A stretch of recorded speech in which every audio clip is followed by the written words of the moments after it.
So my artwork is called Progress Comics, and it's a 3-part series that explore different types of socio-political activism. So the first one's called the LGBT, which focuses on LGBT rights. My second artwork is called the Unidiverse Command, which focuses on current racial issues occurring throughout the world. And my third artwork is called the Patriarchy Punishes, which focuses on issues of sexism and feminism. So the materials I used was pencil, fine liner, and Copic Chow markers on hot press paper, and I used that on all 3 pieces of the series. I thought it was interesting how you can use art as a means to transfer a certain idea to people, especially when it's one that's quite unpalatable. My favorite artists are like Keith Haring, Jess Johnson.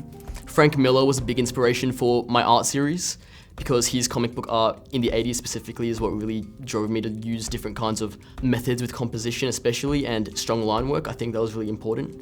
Music also helped me a lot when I was trying to develop the ideas for my artwork, so musicians like Panic at the Disco and Girl in Red were really inspirational for developing the certain style and meaning behind each artwork. My main starting point was a desire to combine 2 things that I was really interested in, which was comic book art and socio-political activism. And I felt that if I was able to merge them together into one artwork, I'd be able to create something that was really appealing to the eye, but also very interesting to one's mind. In 2020, I've decided to take a gap year to focus on different kinds of art that I want to pursue. I haven't decided on what I want to do, but I know it's going to be in the arts, so I really just want to take the time to explore different mediums and figure out what it is that I really enjoy doing. I think the most important piece of advice I could give is just do something that really makes you happy, because VCE can be quite difficult, and if you're not doing something that you're really committed on and really just passionate about, you might lose focus. So my work is titled Vices, and the ideas behind is taking Dutch still life, the traditional aesthetic and style of it, and making that contemporary. So I did this by incorporating contemporary symbolism into it. The vices basically is what I ended up doing. So tobacco, gambling, alcohol. I brought in also littering, so there's a plastic bottle in the work, and trying to communicate negative moral messages through my work, which is what the Dutch still life artists did traditionally. I drew over the final photograph with a graffiti pen in a graffiti textile. And that was to kind of raise the idea of that, these vices that are destroying people's lives and communities aren't actually illegal, but graffiti is illegal to perform in public. Do we have the wrong thing monitored by the government? So walking home to and from school, I'd pick up plastic bottles or Coke cans or plastic bags and tobacco packaging as well, which is discarded everywhere, because I wanted that to be part of the process, that all these objects were found.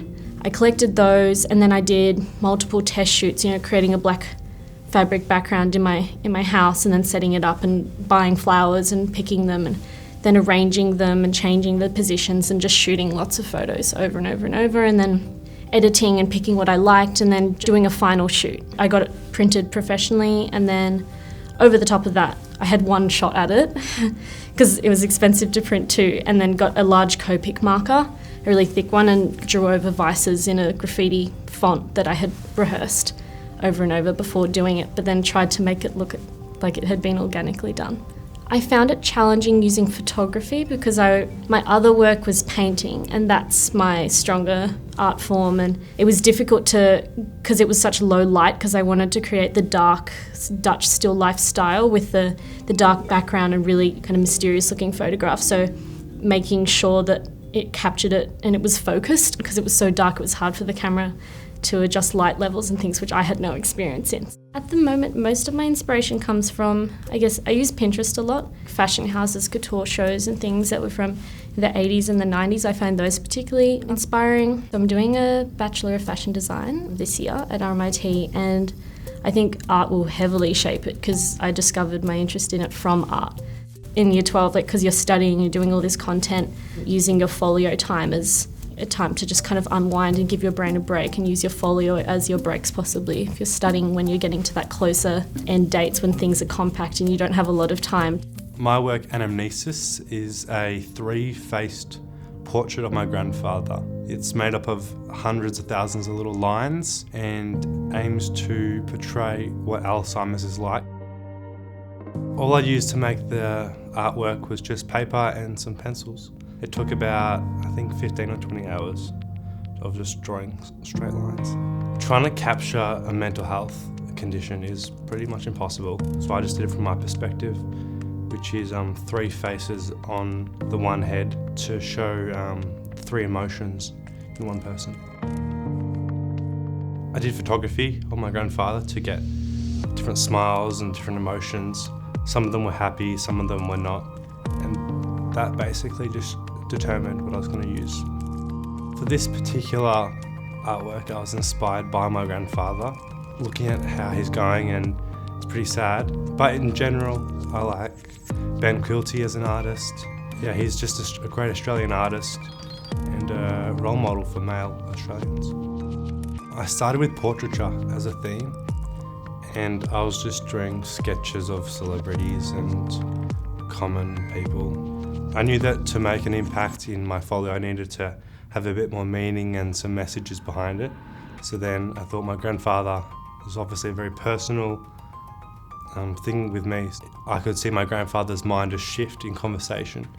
One moment he's like in the conversation, and another he's confused and lost where he is. So I wanted to capture that.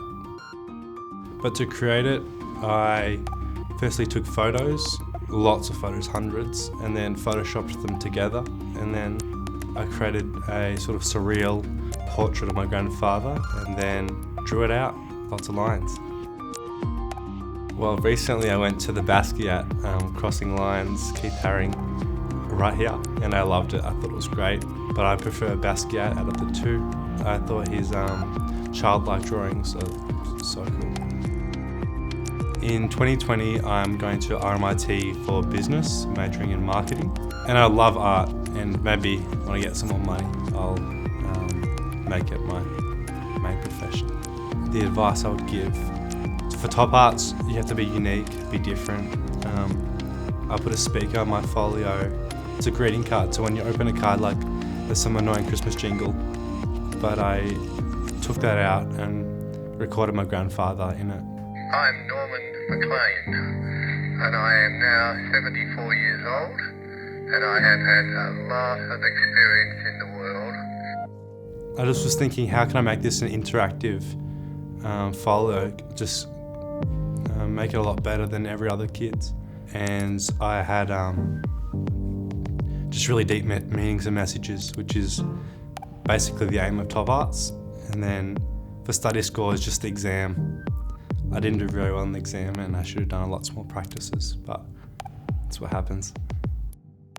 The title of this work is Where Did You Go? I didn't actually come up with a name till quite late. The one question that everyone asked when they saw the painting was, where did the person in the boat go? And I love that people just have to scratch at their minds and come up with their own reasons. It can be very personal to each person. So Where Did You Go is a watercolour and gouache, and it's on 300 GSM cotton paper. It started out with a lot of different perspectives, from looking underneath the water, looking into the ocean, and I went through a whole scene where there was whales flying in the sky kind of thing. And then it kind of just came to me one night. I did an above bird's eye view down onto the water. And then from there, it starts really pinpointing on where the design of the painting came in, with the texture of the water, and then a scene of something underneath the water as well.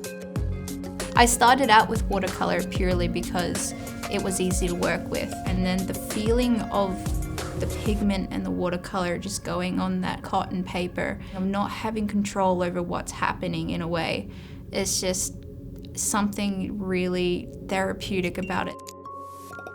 Even though the whale was intentionally a little bit hidden in the scene, it's underneath the water and it's only seen there by the darker color of blue. A lot of people came up to my painting and said, oh, I love this painting. And then, oh my God, there's a whale in that painting. And I was like, yeah, there is. And I realized that with more and more people, it took them a second to look deeper into the painting until they realized that the whale was there. And the most challenging part for me was working bigger. I've always worked at home on my desk, and since I had areas at school to work bigger, I thought I grabbed a piece of watercolor paper and I'm going to work on this size. It allowed me to put in that detail. I think that was the hardest thing because it took me a long time. Ever since I was a kid, Vincent van Gogh has always inspired me. I always called him my soul artist. I always just loved his use of the colours blue. And then I love working with music as well. Like sometimes it's like a connection through the ears down into my arms and onto the painting. So this year I'm hoping to step right into doing a Bachelor of Creative Arts in Visual Arts. I just really want to focus on art only, to try and really make it a job, because art is not about there's jobs out there, it's about making the job yourself. I've already experienced a lot of opportunities recently where people wanting my artwork involved in a lot of things, so I'm really hoping that more opportunities come up. My biggest advice for completing your folio in year 12 is just fall in love with it. Every artwork is going to go through an ugly phase. There's so many times that you're going and this is not going to work out and it's ugly, and then there's just be some moment of it that it'll click and it'll just come together. No artwork has the potential to be amazing unless it has the potential to become a disaster.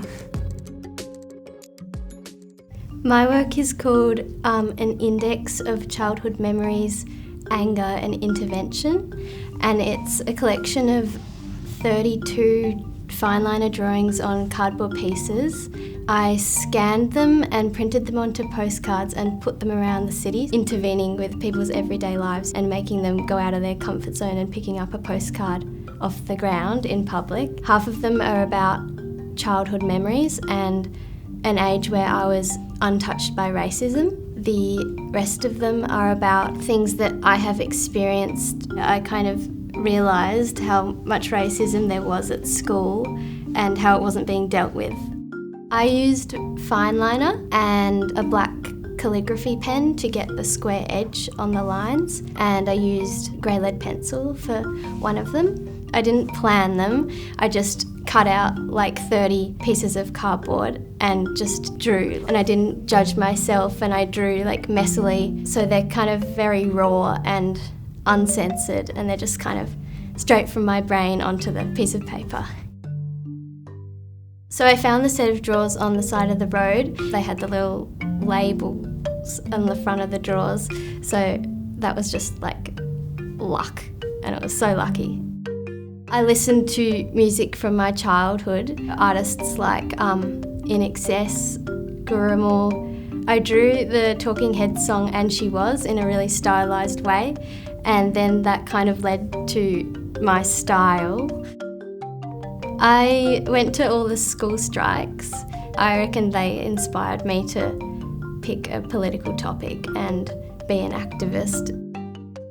I really love Romance Was Born, and they make clothes and garments and stuff, and they take inspiration from their childhood. Well, I went with a friend to put the cards around the city, and it was kind of a bit scary. It was kind of like everyone was just kind of walking around us, or like bustling around, and we were just kind of standing there putting little pieces of art around. I came back and they were gone, and that was just so exciting that someone took them. And even if like a cleaner took them and they went in the rubbish bin, it still went out there and people saw it. I've applied for 2 film courses, and I'm hoping to also continue the cards project. I would say to students taking VCE art to pick a very broad topic so they have lots of ideas. Do lots of brainstorms, that really helped me. Don't get too worried or stressed if you make a mistake, just kind of keep on going, because it always comes together and it's always a good piece at the end. So the title of my work is The Shuffler. It's based off a guy who's been running around Hampton, where I live, for about 20 years. He's 87. Just to see him continually running and, not letting his age stop him from doing that is just, always really brightened up my day. So I first went up to him and introduced myself and asked if I could take photos of him, and then from those photos did a couple of drawings. I did a wire base and then put foil on that, and then just built it up with polymer clay from there, just putting clothes on it, and then some watercolour and then some acrylic paint for certain pigments and stuff like that. I remember my teacher being absolutely mortified by the fact that I used dog hair, but yeah, I've got a border collie, and I didn't have any wool or any material that was like thin enough. I mean, my dog needed a haircut, so why not? To get like the really small wrinkles and stuff like that was really difficult, and also the clay I was using, if it was a really hot day, it would be a little bit more flexible. I did actually end up kind of enjoying the challenge of the fact that it was so difficult to put such fine details in it, because it was really just amplified the fact that, you know, he's got so much details and there's so much to capture in such a small piece. I'm probably really inspired by Tim Burton and Ron Murik. I've watched Tim Burton's, like, all of his films. The level of madness in all of his work is just really, really cool. Ron Murik's ability to like capture someone in such a like a hyper-realistic and impactful sculpture is just really cool. I started with a couple of small sculptures before I did my final one. I did a sculpture of a hand, and then I did a sculpture of my own ear to understand skin pigments and stuff like that. Those potential directions helped me and with just understanding sculpting and like developing my skills. Growing up, I've always been doing like small little sketches and stuff like that, and I've always enjoyed like a challenge or just creating stuff that people go, oh wow. I just think sculpture is just a way of like bringing characters from a piece of paper to like 3D life. I can express something or a character or something just in a more impactful way, I guess. My plans for 2020 are I'm doing an animation course at RMIT. I think just with art is, for 2020, just taking whatever opportunities come my way, just trying to learn as much as I can to try and be as best as I can when it comes to art. The advice I'd give to other artists would be to be more confident in what you do and the work that you've put into your art, because I think a lot of artists aren't confident in themselves and what they create, because, you know, there's the shy artist in the corner, you know, just drawing away, and I think people just need to give themselves more praise and not be so critical of themselves and their art. The title of my work is End of the Road, and the kind of ideas that are around it are journeys and like the journeys that we take in our lives. And it's around like an aesthetic style based off American National Park posters. It consists of like 23 paper cut stencils that are about A1 in size. And I wanted there to be a very human quality to it that was intimate. So I hand drew each layer, and then I scanned them in, and then compiled them in Photoshop, and then cut them out, and then sprayed them with low pressure aerosol paint. I used to do stenciling a lot as a kid, and it's what taught me a lot of the basics, especially about like tone and contrast and that kind of stuff, and how you balance and how you convey form when it's only binary, when you've only got black and white. How do you make something look three-dimensional? My family and a friend of mine, we went for a trip to America. We picked up a couple of these little postcards. They were very romanticized, like they showed more of the feeling of what it's like there, as opposed to just like a photograph of it. I'd say probably the most challenging part was actually painting the thing. The level of risk for making it like an irreversible error increases every single time you put a layer on top of a layer. In the same sense, it's also very exciting. I'm quite inspired by like visual storytelling. I watch a lot of movies. Stuff like Mad Max, and where there's just so much that's communicated through like the composition of a shot. An American artist named Gregory Manchess, he works with oils. The paintings have all this kind of life to them that like, it's just more of a captured moment in time where everything's kind of moving, but it's almost like pausing a movie. Well, my favourite artist is actually probably Shepard Fairey. You can track his kind of career. You can like see from the start when he was handing out all these like kind of stickers of Andre the Giant and getting his friends to stick him up, creating the Obama Hope poster. It's just very interesting to be able to watch a single artist and see their career from start and to see every step they kind of make. My plans for 2020 are to study art at VCA, specifically drawing and printmaking. I also kind of want to go out and do my own thing, but then kind of come back to art and teach it possibly in school, because that's just something I kind of feel led to do. But you got to go out into the world and actually have a career and actually learn stuff to be able to teach stuff. The advice I'd give to VCE students doing art and studio art is probably make art that you can share. The people who would backboard off mates to get advice on what should I do here, or what do you think of this, can you give me your honest opinion, those people they enjoyed it the most. At the end of the day, I really just want works that I can be proud of, but that I can also just show my friends when they ask me, hey Dave, what are you doing and stuff, just go, here you go, just that's what I'm doing. My artwork is called Architectonic Arrangements, and it explores architectural scenes being dissected into flat, simplistic and colourful shape. The theme which I chose to explore was structure, and I wanted to convey modernistic architecture in a very simplistic manner through emphasising the two-dimensional flatness of the canvas through a very structured application of paint. The three-dimensional prisms on each different set conveys a realistic structure, but also a metaphorical structure that interacts within the public space. And the prism itself also creates its own shadows and shapes, which reflects across the canvas.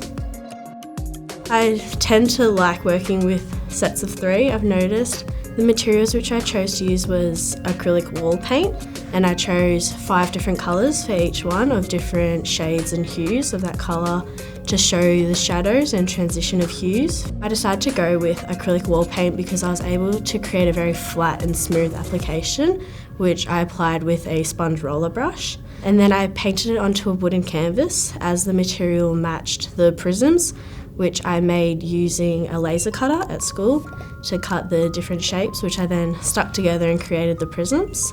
It was really challenging trying to keep it so neat and structured. But I think what was most interesting was that I progressively got much quicker.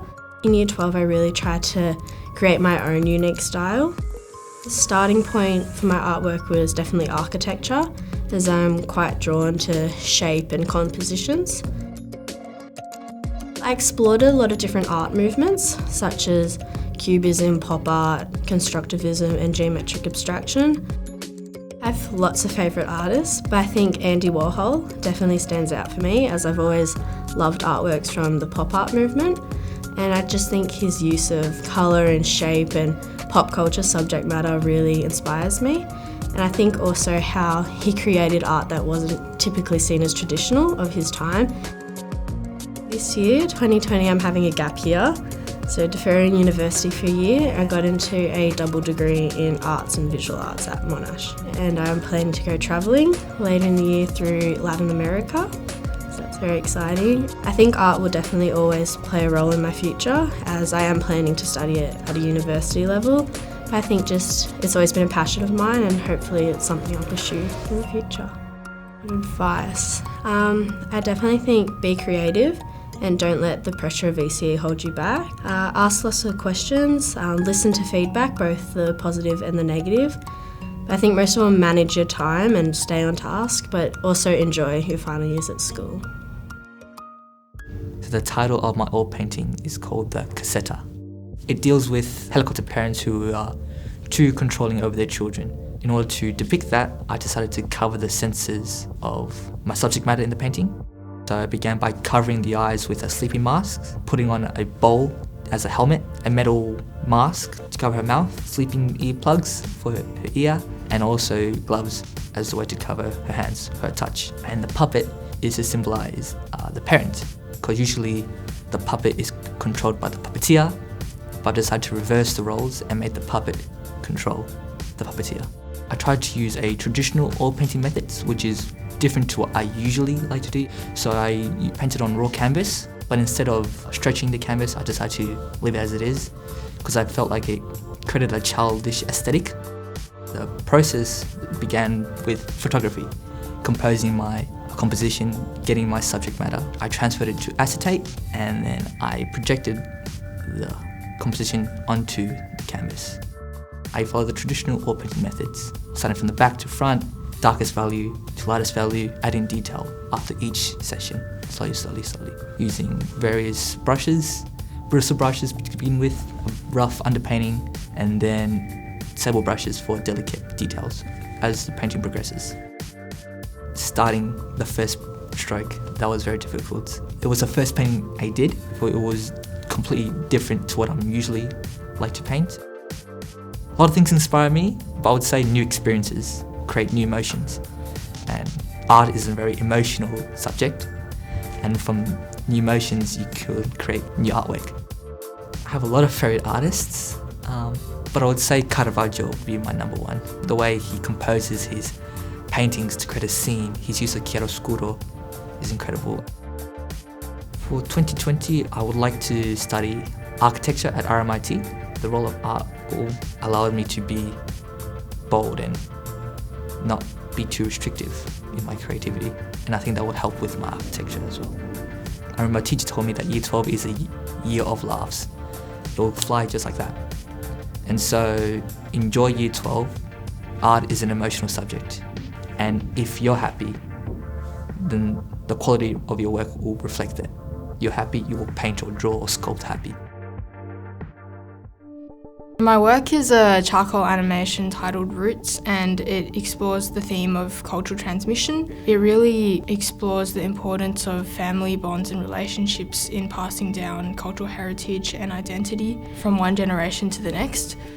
The work depicts different memories that were important to me in my childhood and really shaped my own view of cultural identity. The process of creating the animation was quite new to me, and I did a bit of research in terms of the methods of animation that I could use, and I had a look at William Kentridge's work, and his old school stop motion animation technique seemed like it was probably the most accessible for me, and I went about it by having a camera set up, a DSLR camera and a school whiteboard where I kind of just pinned up my work and started drawing with the charcoal, and then I just kept taking progressive images of the work as it went on. And then at the end I put together all the images on Adobe After Effects. I'm usually a drawer and a printmaker, so those kinds of traditional techniques were what were familiar to me. And the animation technique brought about a lot of new challenges working with Adobe After Effects, just with the computer and all this digital kind of technology I was not very familiar with. And even just using the DSLR was really new for me, but I think it was a really valuable experience and I would like to continue with animation. My favourite artist is MC Escher because looking at his drawings and his prints, it's so amazing to me in terms of his mastery of all three forms of printmaking, relief, intaglio and planographic, and it's just something that I really aspire towards. In 2020, I'm starting a double degree of Arts and Fine Art at Monash. I'm sure that art will continue to play like a huge role in my life. I think annotation is something that so many art students and folio students dread or struggle with, but I think take a few notes on your laptop or whatever's closest, because if you have a record of what you are feeling or thinking about your work in that moment, it'll make your folio so much more authentic. The title of my work is called Money. My artwork was really initially about focusing on pollution and the environment. I posed myself with a question at the start, like where in humankind have we sort of lost our connection with nature and where have we gone wrong? My work consists of a metal piece, copper and resin. I sort of had to work with this sign that I got. I just knew it had potential, but I knew that I would be restricted by this size, and then started on Adobe Illustrator playing with words and font and type and seeing how I could make the message really clear. Then managed to laser cut with a thicker card, like a stencil, that I was able to use on these copper sheets. Polished it, cleaned it, traced the lettering onto the copper, trace around the edges with masking fluid, which I was then able to pour resin into, and as that was sort of setting, pull away the masking fluid. Probably one of the most challenging parts for me was picking words and phrases. I just sort of initially went with what I saw in the media, the climate change and, natural disasters. And so those words initially, I just wrote them all down. I had no idea of order or how they should sound one after the other. But trying to sort of figure out how that order was gonna flow and sit became more of the challenge as well. But the words, I just wanted them to be really as brutal and harsh as it actually is. I really was really passionate about trying to do enamel all these words onto the copper. I used like a heat torch to try and melt it onto the copper. That cracked and it didn't work, but that's how I discovered that I would get this oil spill sort of look effect across the copper. I'm a coastal dweller, wandering on the beach and exploring and just like listening to surroundings and enjoying that. I think that's what inspires me the most. Gerhard Richter's work? Tote? Initially I really didn't know what it was, other than I was really attracted to this type that was sitting up the top sort of backwards and flipped. That was just those colours and everything that really inspired me with mine. I'm taking the year off and I'm hoping to grow my own sort of little business called Salty Rose. So I make natural like surf wax and recycled shell jewellery and stuff, talking about the environment and how we can make it better and consumerism. I don't know, I think that is really important to focus on having a small business, and I love that I can bring art into it. I think it's really hard to sort of initially be strong about your ideas and like be like, no, this is what I want to do, when you're constantly influenced by other things. But if it's what you love doing and it's what you know you'll enjoy, it doesn't matter who it's pleasing or what it looks like or anything. So I think it's best to sit with an idea sometimes, and if you know that it's got something that I still want to keep trying and experimenting with, I think that's the best way to start. My work is called Free Show Bags. My theme was surrounding propaganda, and it's like a 30-minute to an hour performance where I put on this character, which is ZARA KIMBER, which is me, but cooler. I distribute, with a bodyguard by my side, 150 tote bags with free ZARA KIMBER merchandise inside. The work had vast variety of materials. Each show bag is a reusable tote bag. I used photo transfer paper to print a logo onto them that I made in Photoshop. And it's like my propaganda logo, which remains consistent throughout all the items in the bag. Inside the bag there are bottle openers and business cards with a professional email and stickers. So those 3 items were all mass-produced and I outsourced them online. The other items in the bag are exclusive photo prints. So I made them on Photoshop and then I just printed them onto photo paper myself. Also, like Gmail was a material for me to set up like a professional email. I reckon the most challenging part was definitely time management, because the work was really about the minute details. Because it's a performative work and because it's about something that's completely not real. So the work calls for a universe within itself. So it was about kind of setting things up so that people buy into it. What inspired this specific work was mainly Mao Zedong. He was chairman during the Chinese Revolution. The way he uses propaganda is so interesting because he just focuses on repetition and presenting himself as like the most ideal person ever. So that really inspired me. I thought, I really want to create an exciting atmosphere. My favourite artist at the moment is Darren Sylvester. I like how he explores the artificial and things that are really commercial, but not trying to expose it. He's just exploring it. This year, I am going to be doing advertising. It's very creative in my eyes.